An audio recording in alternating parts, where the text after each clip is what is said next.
네, 가족 간 경영권 불화설이 이어지던 대한항공에서 조현민 전 대한항공 전무가 경영 일선에 복귀했는데요. 경영 승계에 대한 3남매의 잠정 합의가 이뤄진 것으로 보입니다. 하지만 강성부 펀드 KCGI 측이 소송을 걸고 있고 굉장히 공격적으로 나오고 있는 상황에서 조원태 회장의 한진칼 경영권을 장담할 수 없는데요. 이보경 기자와 자세한 얘기 나눠보겠습니다. 이 기자, 이 조현민 전무가 14개월 만에 복귀했다고요? 네, 맞습니다. 이 아버지 고 조양호 회장이 세상을 떠나자 삼남매는 좀 경영권을 둘러싸고 불화설이 이어졌는데요. 이 경영 승계에 대한 삼남매의 잠정 합의가 이어진 것으로 보입니다. 이 한진칼의 2대 주주이자 강성부 펀드로 불리는 KCGI 견제가 이어지자 이에 오너 일가의 상속 지분에 따라 경영권 방어에 어려움을 겪을 수 있다라는 위기감이 이를 뭉치게 한 것으로 보입니다. 상속세 문제가 근데 아직까지 남아 있잖아요. 네, 그렇습니다. 이 주식에 대한 상속세가 2,500억 원 정도가 예상이 되고요. 또 조양호 회장의 퇴직금에 대한 상속세 이 500억 원까지 해서 총 3천억 원이 예상이 되고 있습니다. 그럼 앞으로 경영권 분쟁이 이게 쉽지가 않을 텐데요. 어떻게 해결을 할 것으로 전망이 됩니까? 네, 경영권 분쟁 중인 주식을 처분해서 상속세를 내지는 않을 것이다. 제로라고 좀 보여지고요. 연부연납으로 상속세를 6분의 1 정도 먼저 내고 나머지를 5년에 걸쳐서 나눠내던가 조양호 회장의 퇴직금을 내거나 하는 방법을 택할 것으로 보입니다. 만약 지분을 매각 진행하더라도 이는 경영권 분쟁이 일단락된 이후에 가능할 것으로 관측됩니다. 그럼 지금 한진그룹의 지분 구조 어떻게 되고 있습니까? 네, 현재 조양호 회장을 비롯한 이 오너 특수관계인 지분율이 28.9%에 달하고요.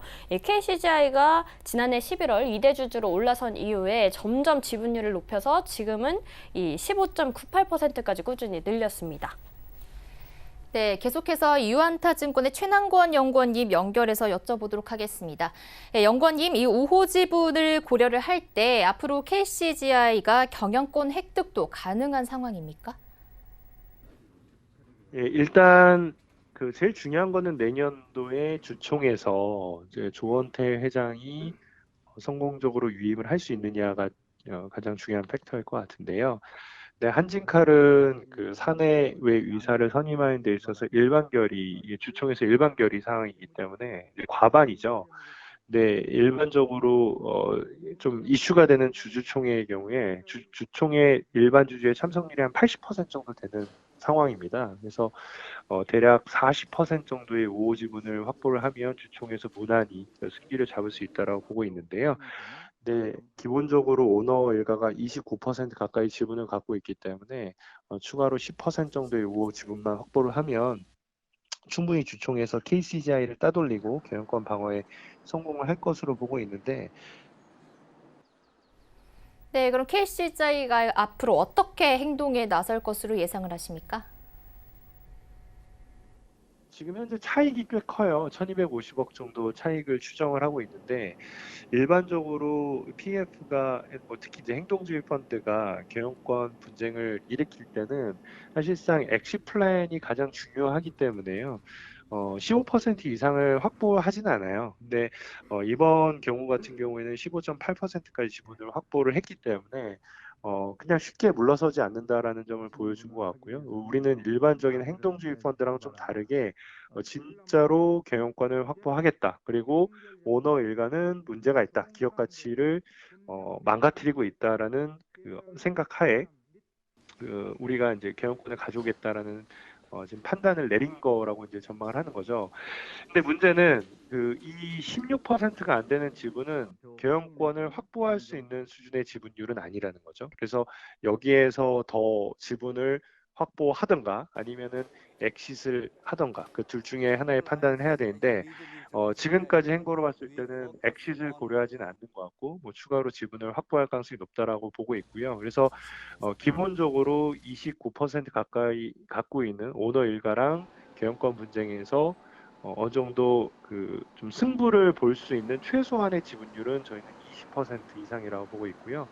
그래서 현재까지 행보를 토대로 봤을 때는 20% 이상으로 가고 심지어는 오너 일가 및 특수관계인의 지분율에 육박하는 수준으로까지 지분을 확보하는 그림으로 가지 않을까라고 전망을 하고 있습니다. 네, 그럼 한진칼의 주가는 어떻게 될까요?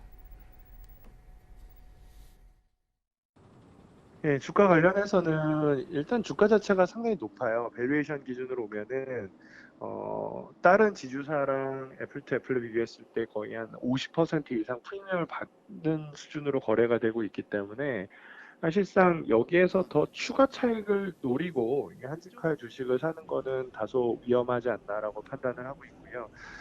다만 이 경영권 분쟁이라는 불씨가 살아 있고 앞서 전망을 드린 것처럼 KCGI가 지분을 추가로 더 확보할 수 있는 가능성이 있어서 수급적인 측면에서는 그래도 긍정적인 분위기가 하반기까지는 이어지지 않을까라고 생각을 합니다. 다만 올해 말에 그 주주 명부가 확정이 되고 나면 일정 수준 경영권 분쟁과 관련된 프리미엄은 좀 해소가 되지 않을까 싶고 특히 2020년에 주총 결과가 어떤 방향으로 나오더라도 분명히 경영권 분쟁과 관련된 프리미엄은 희석이 될 것으로 생각을 하거든요. 그래서 저희의 판단으로는 하반기까지는 한진칼 주가에 대해서 긍정적인 시각을 갖고 있지만 그 이후로는 실질적으로 주가가 30% 이상 조정을 받을 수도 있는 가능성이 있어서 사실상 연말이 가기 전까지는 그 주식을 매도하는 걸 권고를 드리고 있습니다. 네, 그렇다면 한진칼 주가의 변곡점은 언제쯤이 될까요? 뭐 가장 쉬운 답변은 내년도 주총일 것 같고요. 네, 일반적으로는 뭐 연말 정도쯤 되면은 그 변곡점이 시작이 되는 그림이 나오지 않을까라고 전망을 하고 있습니다.